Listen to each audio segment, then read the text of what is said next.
একটা মজার কথা বলি। আপনি বান্দরবন যাচ্ছেন, চেকপোস্ট আছে, কি পোস্ট আছে, সবাই দাঁড় করাইয়া করাইয়া চেক করতেছে। আপনারা দেখলো যে আপনি হুজুর, বলো যে যান, চলে যান। আপনি কি গর্ব করে বলবেন না ঈশা, আরে বেটা একবারে বড় ছোট জ্ঞানী গুণী সবাই দাঁড় করেছে, আমরা ছেড়ে দিছি।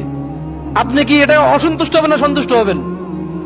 আপনার দরিদ্রতায় তো অসন্তুষ্ট হন কেন? আল্লাহ কিয়ামতে এই যে কোটিপতি গুলো দাঁড়ায় বলবো যে এদিকে আসো, জাকাত দিছো, আপনারা দেখে বলবো যে যাও জাকাত দেওয়া লাগবে, মানে এর প্রশ্নই নাই।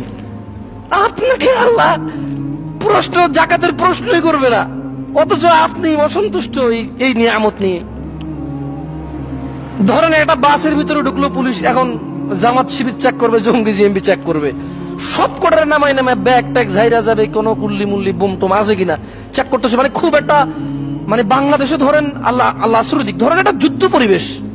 এই যুদ্ধ পরিবেশে যে কোনো একটা দলকে দমন করতেছে, উগ্রবাদী দলকে, জঙ্গি দলকে দমন করতেছে, এই সময় সবার চেক হচ্ছে।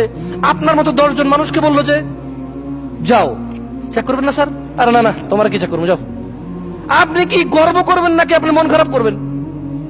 আপনি যেই পথে ছিলেন, যেভাবে আছেন, আপনি বলবেন যে না রে ভাই, আমার এই চরিত্র আমি চেঞ্জ করবো না। বেড়া সবারই ধৈর্য নামায়া কি করলো, আমারে সালামও দিল, চলে যেতেও বললো। আপনি খুশি হবেন না রাগ হবেন? কিয়ামতে আল্লাহ আপনাকে জিজ্ঞেস করবেন না কেন হজ করলি না? ওই দিন বিল গেটসকে, অত মুসলমান না, মুসলমানদের মধ্যে অনেক ধনী আছে না, এই ধরেন আল্লাহু আলাম, আল্লাহ কাকে জিজ্ঞেস করবে এটা আল্লাহর ব্যাপার। তবে আল্লাহ সুবহানাহু ওয়া তাআলা যাদের সালাত আছে, সালাত পড়ার পরে তার যাকাত, সিয়াম, হজ এগুলো নিয়ে জিজ্ঞেস করবে। এগুলো নিয়ে কি করবে? জিজ্ঞেস করবে। যাকে আল্লাহ হজ করার তৌফিক দেন, যাকে আল্লাহ যাকাত দেওয়ার তৌফিক দেন, ওকে আল্লাহ এই দুটা প্রশ্ন করবেই না। এই দুটা প্রশ্ন কি করবে না? বলেন তো আপনি খুশি না নারাজ? এবার কিয়ামতের মাঠ আগুন ধাউ ধাউ করে জ্বলতেছে, মানুষ পুলসিরাতের আগুনে পড়ে যাচ্ছে, জ্বলে ছারখার হয়ে যাচ্ছে, মানুষ তৃষ্ণায় ব্যাকুল হয়ে গেছে। মানুষ সেদিন কোনো কাউকে খুঁজে পাচ্ছে না। লা ইউসালু হামিমুন ইল্লা ওয়ালা ইউসালু হামিমুন হামিমা। সেদিন কোন অন্তরঙ্গ বন্ধুর খোঁজ খবর নেবে না। এমন একটা দিনে আল্লাহ আপনাকে প্রশ্নই করলো না। কি এটা ভালো কাজ না খারাপ কাজ? দরিদ্রতা খারাপ না? দরিদ্রতা খারাপ?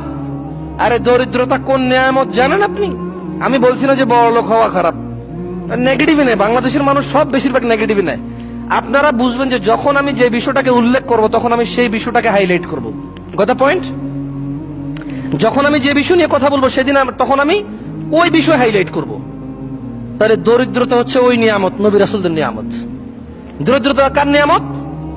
নবী রাসূলদের নিয়ামত। দেখেন আখলাক মানুষের জন্য কত উৎকৃষ্ট জিনিস, উত্তম জিনিস, এজন্য নবী রাসূলদেরকে আল্লাহ দিয়েছে। কাকে দিয়েছে? নবী রাসূলদেরকে আল্লাহ দিয়েছে। ভদ্রতা, শালীনতা, জ্ঞান, হিকমত উত্তম উৎকৃষ্ট জিনিস, এজন্য আল্লাহ নবী রাসূলদেরকে দিয়েছে। তো নবী রাসূলদেরকে আল্লাহ দরিদ্রতাও দিয়েছে। কি দিয়েছে?